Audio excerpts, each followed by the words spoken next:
Freedom Radio Hour. Live on Capital Radio 91.6 FM. All right, everybody. Welcome to another edition of the Freedom Radio Hour. I'm your host, Adam Cruz, and I have my fantastic co-host right here. Hello, beautiful people. Eddie Nicholas right here, 91.6 FM, the Heartbeat of Sudan, and DWildMusicRadio.com. We are up in the house. Adam, what is going on? I feel like it's so funny. When you're talking about streaming wars, we talk about this on the Freedom Radio Hour, which, by the way, for our viewers and listeners, not only are we here to give you fantastic music, but we're here to be your number one source for music, business news, and trends from around the globe. So it feels like these streaming wars are starting to get inflamed recently. What do we mean by streaming wars? That's these streaming outfits. We're talking about TIDAL, Apple Music, Spotify, Amazon, Pandora. All of them are vying for your dollars. They don't want it one time. They want it every month. Over and over and over again.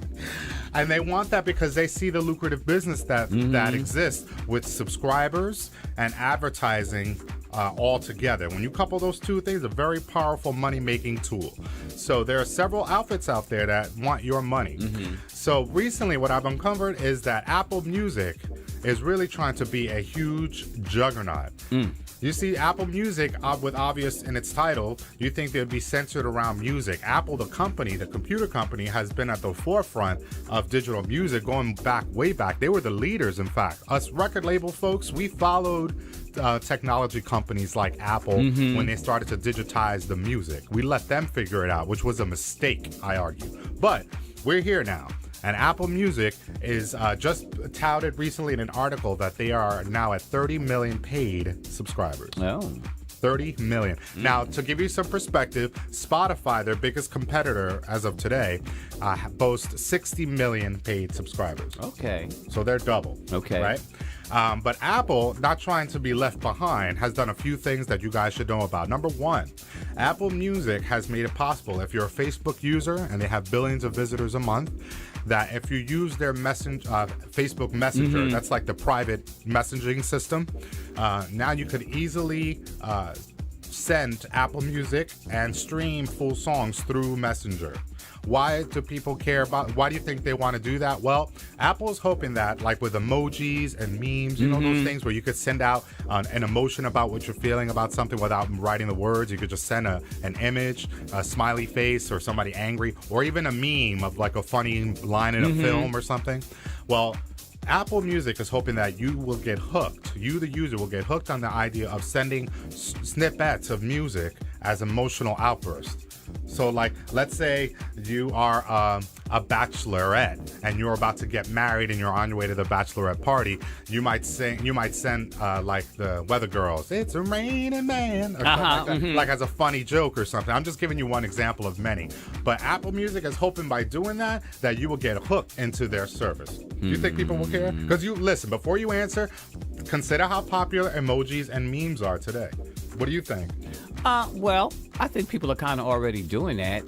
But again, if it's easy access, right, and it's already there, it makes a difference. Because, you know, you can go do that, pull a clip off of YouTube and drop it in somebody's private mail to express a feeling or a song or something for a birthday or something. So, right, yeah, I hear what you're saying. On the one hand, you got a point there, but on the other, it's not like a snippet right to the point of what you're trying to convey at that moment, and that's what. If you got a video editor, you can cut it yourself. See, now you get extra though.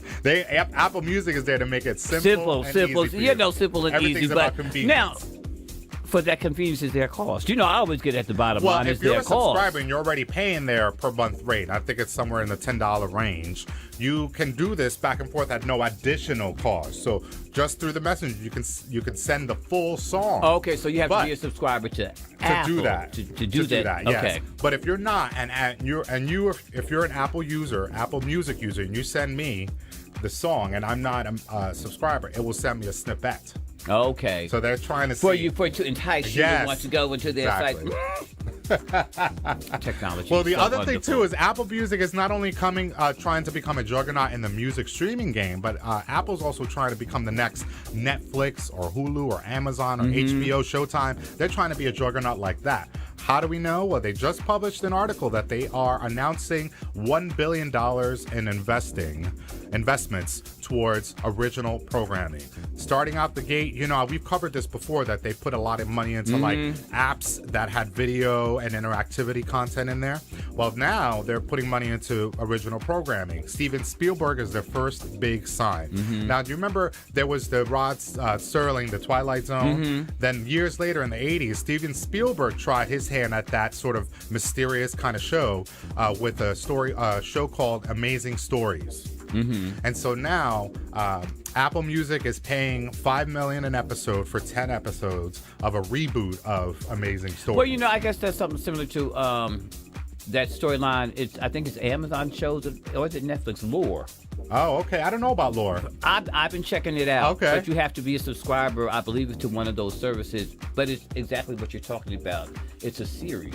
And as we're finding out now, a lot of series are being streamed on things like Hula and other places where you can only see them. Right on those specific sites. Yeah, so they're trying to make their money off that. So I don't know if it's a good or bad move. Let's take a break. When we come back, we're going to talk about another thing Apple's doing, as well as what its competitors are doing, because they too do not want to be shut out on that streaming dollar. We're covering it right here on the Freedom Radio Hour. It's called greed. 91.6 FM at dwildmusicradio.com. The Heartbeat of Sudan. Freedom Radio Hour. Live on Capital Radio 91.6 FM. What up, beautiful people? Eddie Nicholas here, 91.6 FM, dwildmusicradio.com. I'm here with my fantastic and wonderful and knowledgeable co-host, the one and only Mr. Adam Cruz. Adam, where did we leave off at? Okay, so before we broke, we were talking about Apple Music and the streaming wars. Apple Music is trying to get your dollar as a user, a customer, every time per month forever. We say that in perpetuity. They want you to be down with them forever, so they're trying to entice you by offering up things in a different way. So Apple Music, trying to stay at the forefront, has we've mentioned before, has invested $1 billion in programming to entice original TV shows and films. But also the last thing they want to do is they're launching a few things. They're down with a radio station, an FM radio station, where they are curating playlists that are taken from the Apple Music service and being broadcasted on FM radio. They're also trying to entice you with exclusive tracks. Now they're like, if you're an Eddie Nicholas and you follow Eddie Nicholas on Apple Music, now they made a room. Everything's like virtual reality now. So they made a room where if you go into Eddie's room, now you have exclusive content that's being added to that room only. Okay. So like before we broke during the break, you were talking about a show that you're interested in watching and it's available on all these services. But now they're trying to be exclusive within the exclusivity, meaning that not only can the artist be only available on, say, Apple Music, but now they have a room where the latest offering gets dropped on inside that room first. Okay, so in an app. So I can kind of see it in that app. The artist just does a show, but then you can go into this virtual room for his private little Right, like a virtual meet and greet, or yes, exactly that. You recently covered Wyclef Jean and him having an upcoming concert in town. Eddie does a lot of things. One of them is he's a wonderful writer and a journalist, so they offer him opportunities to meet with artists and creatives around the area, and one of them recently was Wyclef Jean. And I wonder if you see his fans that might come out for the concert, if they had an opportunity to get first dibs on concert tickets, or maybe this app, Apple Music app, will also offer you sneakers from, say, the person's shoe line, and you just they have the app allows you to check your foot size and everything, and it sends the information on. And so when Wyclef Jean, say, launches a shoe brand, I'm just saying, then you could have access to first buys. And again, basically, and also to capitalize on that, he made a statement when I did do this interview about making tickets affordable for college and high school students. Again, an app, something like that may become in handy to just differentiate. Yes. So those little private things. Well, affordability is big, especially if you're a college student. Well, speaking of college students, TIDAL is like another competitor to Apple Music, and they too do not want to be left out in the cold. Quiet as said, those are actually the targeted audiences that these companies are going for. Exactly. So what happened recently was that TIDAL is really 4.5 paid subscribers to Apple Music's 30 million and Spotify 60 million. So they're way down. But TIDAL, unlike the others, has this ability to garner more money because they tout themselves as like high-end streaming, high-quality audio. So they charge you more for that. So they may not need 15 million subscribers to make the cut. So all they really care about is the true audiophiles that are particular about their sound and what's coming out and the clarity and the picture. So those are the type of folks that they're searching for. While I would know that they would definitely love for their numbers to be up with the rest of them, I could possibly say that if I was a shareholder, I would be happy with consistency. Yeah, I hear you. I hear you about the consistency with product. And as a touter and a user, I can only share my experiences and hope that those individuals that are interested in coming to that service will come. Everything is just offer, word of mouth, your experience. Yeah. And that's what gets people to buy into. Cheap prices are good too. Yeah, well, that's what TIDAL is hoping they can bank on with college students, to your very point, because now they did a test in Australia where they offer TIDAL subscriptions at 50% off, and that went relatively well. So much so that TIDAL has offered a test run in the UK. For the same thing, students get 50% off. Now, if those two regions of the world work out, you best believe we will see some sort of test launch here in the States and maybe in Sudan and in other areas around the globe to offer subscriptions at a reduced rate if you are in fact a student. Because that's like what's the cutoff age? I don't know. I guess graduation. Graduation from where? College, post-secondary school, what? A student is a student is a student. That's true. Okay. Let's take a break. When we come back, we're going to talk more about this music business game right here on the Freedom Radio Hour. 91.6 FM. Freedom Radio Hour.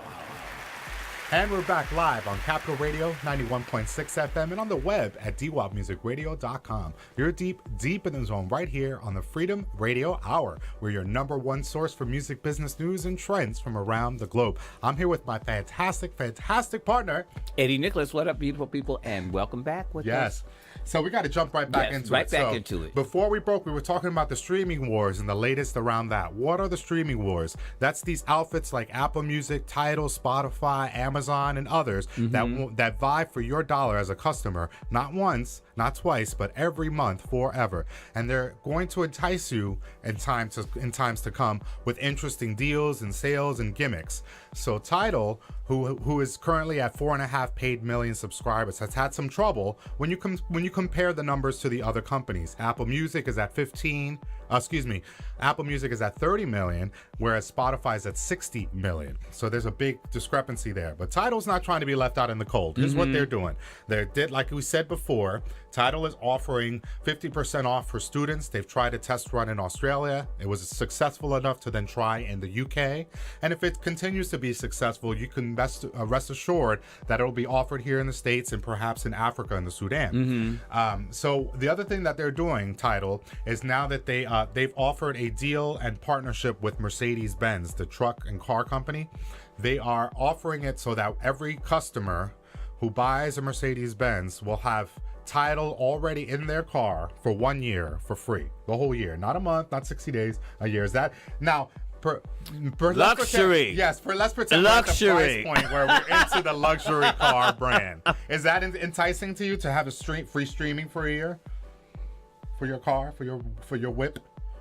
I don't drive. But if you did and you had the disposable income to afford a Mercedes, think about it. You want music, you want it.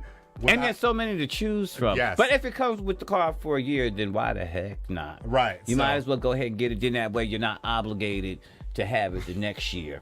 And as long as they have a station that I can enjoy, because, a lot of times, we're going to be honest with these stations, they're very limited in their scope of what they play. When we come to like the Sirius XMs and all of that, you want to go to a house and you get pseudo. Yes, exactly. So, if the music to my liking is in that chain of what they offer, then yes. Yes. And I think TIDAL is really trying to put their best foot forward. You know, they've been at the forefront, more so than the others, I argue, in terms of hurricane relief efforts, especially with the ravaged Puerto Rico here in the Caribbean, as well as Mexico. So they have been really at the forefront in terms of hosting events, charitable events, community outreach efforts. So kudos to TIDAL for that, because you actually see that in published reports. You see the work reports being done. more so than the others, right? But TIDAL's had their issue. Let's keep it 100% honest. TIDAL, but don't they all? Yes, but TIDAL's in particular, because Jay-Z, who owns TIDAL, and he bought it from a Norwegian outfit. We covered before how I thought he had sold it. No, he didn't sell it. Not okay. yet. There were rumblings, but it's not completely sold. Or if it is, it's only a portion. I think what you're referring to is the phone carrier, Samsung, and one of them, Sprint, that's offering some sort of partnership and ownership share. Okay. But it's not completely out of his hands. Okay. And the proof is, recently he's had to deal with a couple of issues. One is the subscriber numbers have been inflated with TIDAL for a while. The Norwegian outfit that previously owned TIDAL, they basically inflated the numbers. Jay-Z and his team found that out after they conducted an audit, if you will. Investigation. Yes, and they found out that their brand new company didn't have the numbers that they were told. So that changes the value, right? They gave alternate facts. Alternate Alternate facts, yes. Well, so Jay-Z is dealing with that, and the articles have come out to say that these numbers are not quite right, which is why this 4.5 million paid subscriber number that we've talked about today was the last time it was ever reported was in 2016 in the summertime. I'm quite sure they got about 2 million more. Well, we'll see, but they're not talking about it because there's this quagmire around the numbers, right? But beyond that, Jay-Z had to deal with a beef with his good buddy, Kanye West. You see, Kanye West was a ride or die TIDAL fan, and he had all of his music available exclusively on the TIDAL service. And Kanye, as a result of this relationship, really went to bat for TIDAL and thought that it was the best avenue for artists. So fast forward time, evidently Kanye left over the summer TIDAL. He left TIDAL over the summer. Why? Because he has initiated a lawsuit against TIDAL and Jay-Z because he claims that he is owed $3 million. Why? It's not from royalties for the music streamed or anything like that. Evidently, Kanye, his legal team is arguing that he was to be owed or paid a share of the subscribers that came on to sign on to TIDAL off the back of his fan base following him. So he says, because they did that and my people signed up for TIDAL, I should be paid. I'm owed $3 million. And you know daggone well that Jay-Z set up there, whatever little meeting they had, and he cut $3 million, Adam. You know he cut that check. Exactly. You know that check that was cut. That was in July that it was reported he was leaving TIDAL and he was initiating this lawsuit. But now, fast forward to a few months later and towards the end of September, it's reported that Jay-Z met up with Kanye face-to-face and they squashed it. You know, they had him sit down and squashed it all, and evidently a check was signed and passed. Exactly. We don't know. We weren't there. Right. But I can only speculate. We speculate. Because this morning we checked the TIDAL service, and Kanye's all of his entire catalog is still available on the TIDAL service. So listen, so TIDAL has a lot of cleanup to figure out, but it looks like they're trying to put their best foot forward to stick around. But it's going to be a tough... And to keep their 4 million subscribers happy and in the music and in the know of the TIDAL. Exactly. Well, that's all the time we have for today. Thank you so much for tuning in, but keep it locked in on the Freedom Radio Hour to come. We have some great episodes coming up. Definitely check out EddieNicholas.com, DJAdamCruz.com, and download our free app for Android and iPhone users. Search us out on the App Store and Google Play. All right. Have a great weekend and a great week ahead. We'll see you next time. Peace out. 91.6 FM, DYmusicradio.com. Boom, boom, boom, boom. Peace.